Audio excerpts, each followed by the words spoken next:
Hello, we are live right now on Facebook for PSR Wisconsin. We're just going to give a brief few seconds here for the stream to fully get started and let people see that, get the notification and join us, and any of our participants on Zoom join us. We'll just wait a brief few seconds here.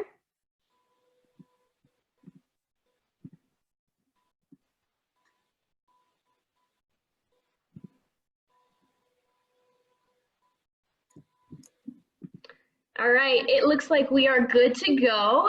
Thank you all who are tuning in. I'd like to introduce myself first. My name is Hannah Mortensen, and I am the Executive Director for Physicians for Social Responsibility Wisconsin.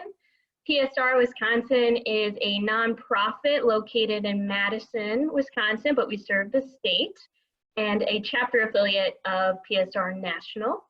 And our mission is to use the public health voice to protect the world from the gravest threats to humanity, which we believe are nuclear weapons, climate change, and environmental toxins. So we do activism and advocacy work.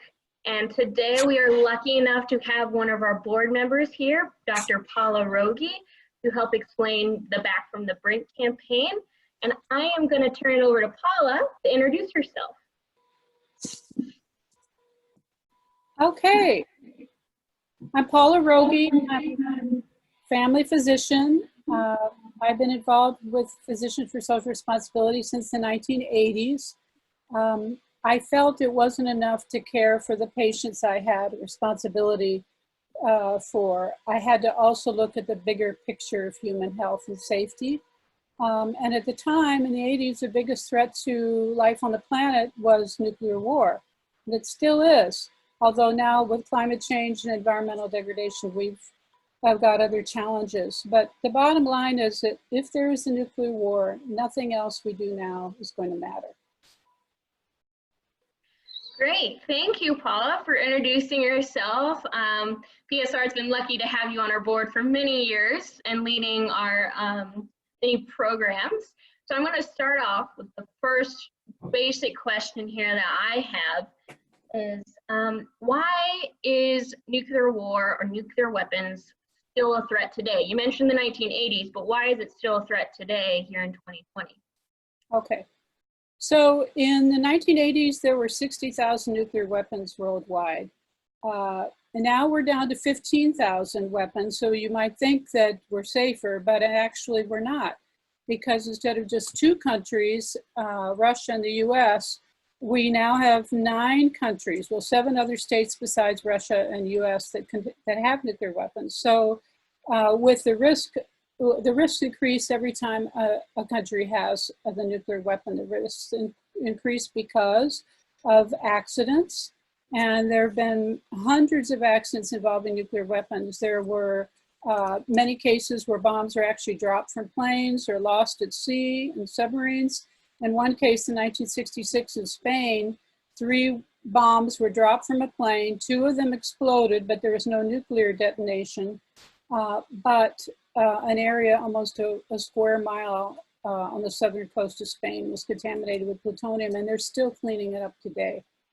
There are miscommunications that can trigger a nuclear war. In 1995, President Yeltsin of Russia mistook a weather missile from Norway for an incoming US nuclear missile and was minutes away from launching a retaliatory strike against the US. There's nuclear trafficking. Al-Qaeda and other groups have repeatedly stated publicly that they want nuclear weapons. And there have been hundreds of cases of nuclear trafficking. Just in the 9-year period between 1993 and 2002, there were 175 cases of nuclear trafficking. And then climate change is aggravating geopolitical conflicts around the world. Scarce water resources, for example, are a problem in terms of India and Pakistan, and they're both nuclear states. They both want to control the water. The water's coming down from the mountains to the north. Great, thank you for answering that important question. It kind of starts off why we do everything at PSR Wisconsin. And so Thank you for kind of sharing that insight and some of the history too, which is important to understand and know about. So my next question for you is, so we've got this back from the Brink campaign, and I use the term all the time. So I want you to kind of explain what the general concept of the campaign is. Great. Okay. So most people know that 2 years ago, actually, July 2017, it's actually going to be 3 years now, the United Nations passed a nuclear weapons ban treaty.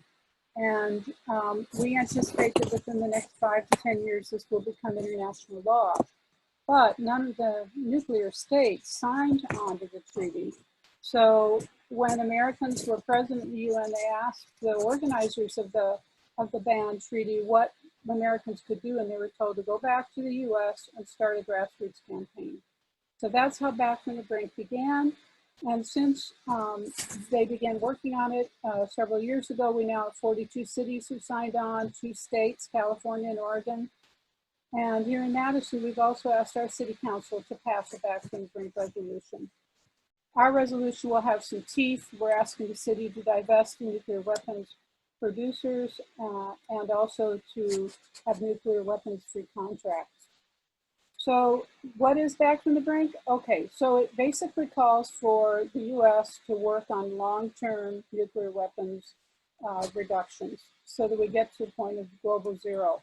But in the meantime, there are 4 steps we can take to make us safer. And these are steps that nuclear weapons experts have come up with. It's not just PSR and its co-sponsors. They're not their ideas. Okay, so the first is it's a verifiable agreement, as I mentioned. But the second is to end the U.S. president's sole unchecked authority to launch a first strike. And the U.S. Constitution says that only Congress can declare war. But in the last 20, 30 years, that power has gradually been ceded to the president. Okay, the second point is that the U.S. commits to a no first use policy. In other words, we will not launch a first strike on other countries. China and India have already made this commitment, and the nuclear weapons experts feel that it'll actually make the world safer. Thirdly, we need to take our nuclear missiles off hair trigger alert. Right now, about 1/3 of the weapons that we have that are launch ready are actually on high alert or hair trigger alert status, meaning they can be fired within minutes, period. They also have a flight time of 20 to 30 minutes, and they cannot be recalled because of the speed and the height of their flight. So just taking these missiles off hair trigger alert or flipping the launch ready switch will actually make us safer. And finally, we need to stop the nuclear modernization program. This program is not designed to make us safer. It's designed to increase the accuracy of our missiles. And military leaders are now asking for funds to resume nuclear weapons testing, which would be a disaster. It would not be above ground, but it would be below ground nuclear weapons testing. And we know that in Nevada, the nuclear weapons tests there have badly contaminated the aquifers and the waters in the zone of testing. Those waters will eventually reach civilian centers in the area. So that's why we're working on Back from the Brink. And what you can do, or what we have done already, is to gather sponsors in the community. We have now 10 co-sponsors working with us to support this resolution. And we're talking to the alders, the majority of the Madison alders, in support of this resolution.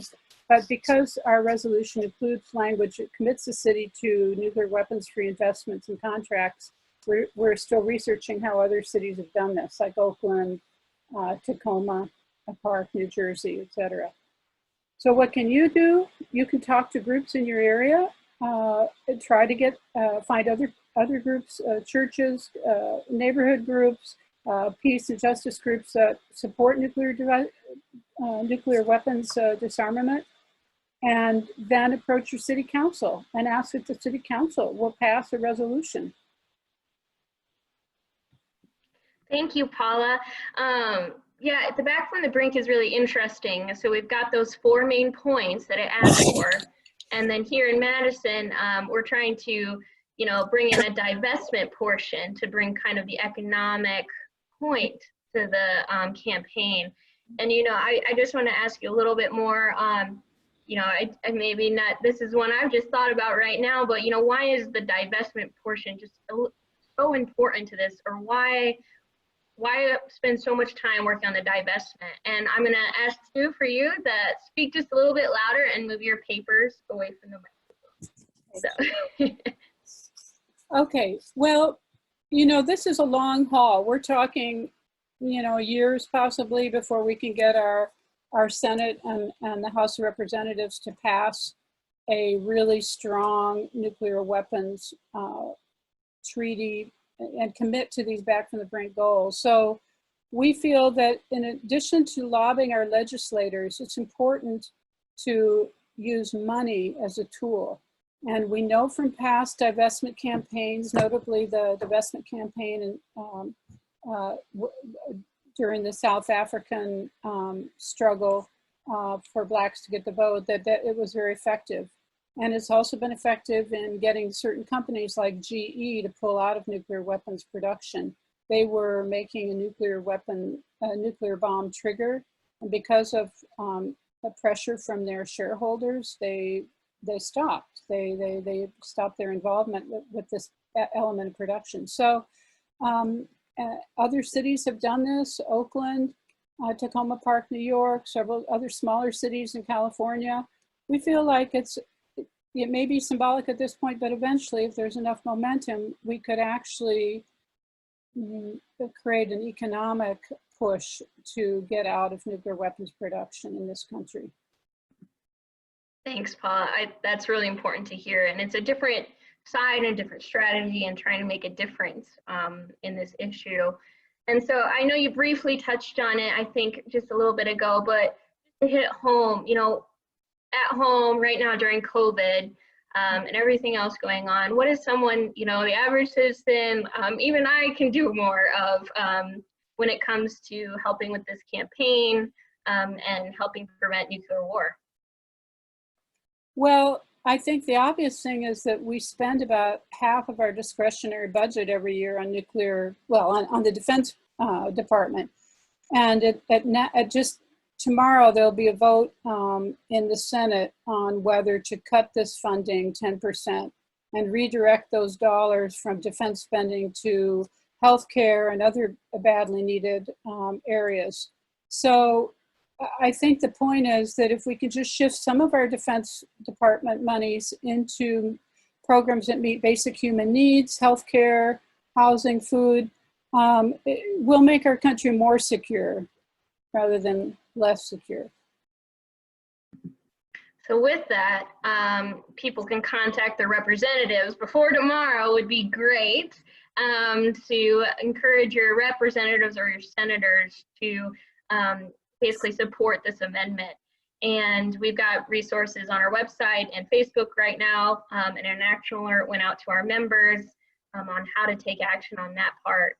And then just to reiterate something Paula said, for Back from the Brink, contact your city alders if you live in Madison. It's really important that they know that you are interested in supporting of this campaign and what it stands for. And if you live in a different city, contact us. Maybe we'll help you get it started, or just contact your alders and tell them what you think, and maybe this is a great idea.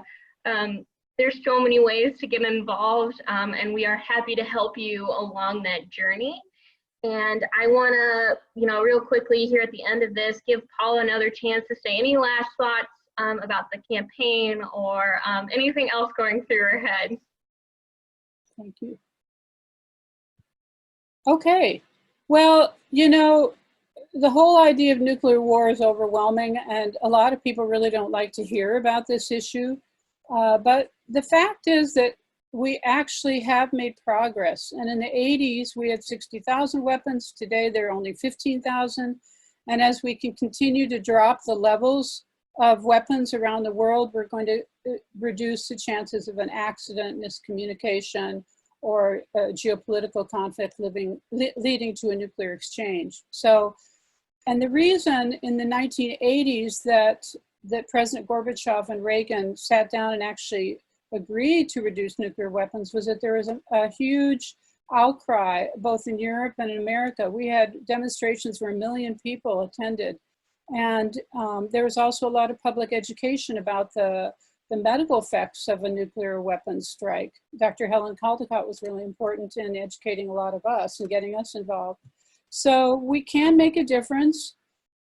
We just have to insist that our government renew the New START Treaty in 2021 and continue negotiations with Russia to reduce our arsenals, because if we, the 2 countries with the most nuclear weapons in the world, show that we're serious, then other countries are not going to be interested in modernizing their weapon systems. And finally, I want to just quote a General Cartwright, who said that, quote, let me just get this, no sensible argument has been put forward for using nuclear weapons to solve any of the major 21st century problems that we face. I think this says it all. Thank you, Paula. I think what you just said, your last thoughts were incredibly powerful and really summed up, you know, why PSR does what we do, and why people like you are so passionate about this issue, and how we all can be advocates for a peaceful world. And so I'm so thankful for you sharing your knowledge and your time and your final thoughts with us today. We'll be posting ongoing things always on our Facebook and our websites regarding Back from the Brink and other action items that you can take at home to make a difference. So follow us and check our website regularly. And again, thank you, Paula. Welcome. Thank you, Anna.